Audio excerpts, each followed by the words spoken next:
The Scandalous Life of Adlai Stevenson II. Adlai Stevenson II, a prominent American politician and diplomat, is often remembered for his eloquence and intellectual demeanor. However, his life was also marked by a series of controversial and intriguing events that added complexity to his public persona.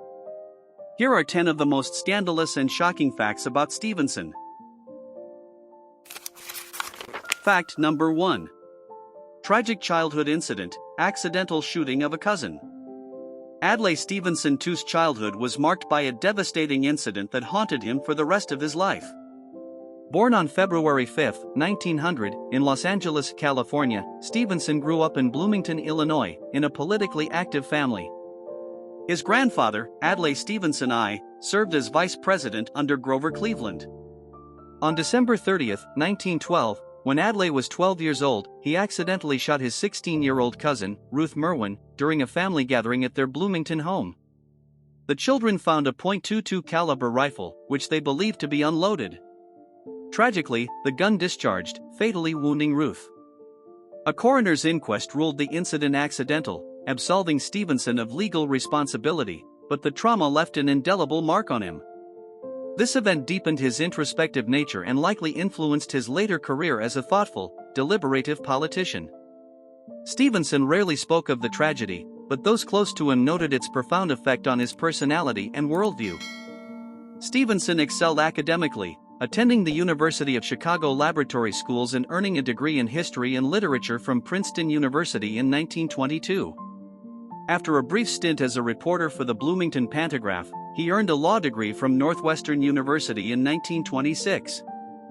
He began his legal career in Chicago but soon transitioned to public service, working for the Agricultural Adjustment Administration in the 1930s.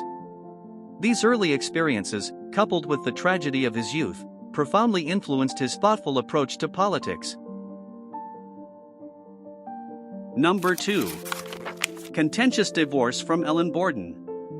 In 1928, Adlai Stevenson married Ellen Borden, an affluent and spirited Chicago socialite. The couple had 3 sons, Adlai III, born 1930, Borden, born 1932, and John Fell, born 1936. However, their marriage was far from harmonious. Ellen, known for her sharp wit and strong opinions, often clashed with Stevenson's reserved and contemplative nature.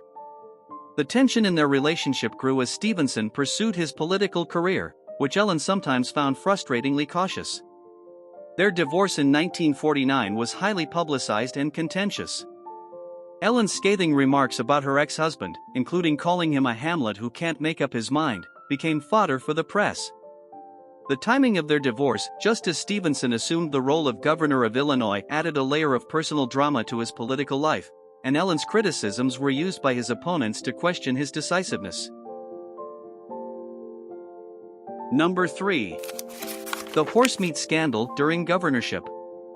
Adlai Stevenson's tenure as governor of Illinois, 1949 to 1953, was marred by the infamous horsemeat scandal. In 1951, it was discovered that some Illinois meatpacking companies were selling horsemeat mislabeled as beef to consumers. The Chicago Tribune accused Stevenson of having prior knowledge of the fraud but failing to act promptly. The scandal earned him the derisive nickname Horsemeat Adlai and led to a wave of public outrage. Multiple officials were indicted, and Stevenson's administration conducted mass firings to address the fallout. While Stevenson denied any direct involvement or negligence, the incident tarnished his reputation for integrity and provided ammunition for critics who questioned his leadership abilities. Number 4.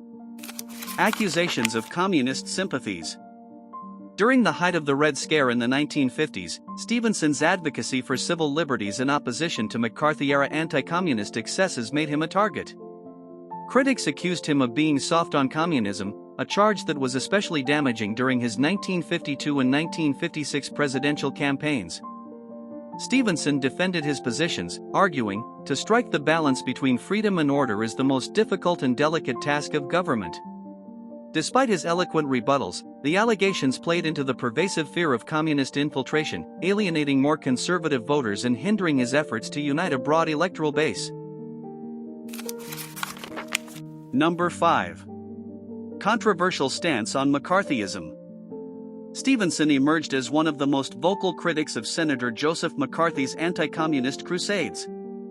He condemned McCarthy's methods as a reign of terror that threatened democratic principles.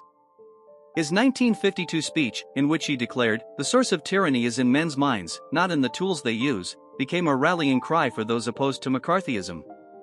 While his stance earned him admiration from liberals and intellectuals, it also solidified his image as a polarizing figure.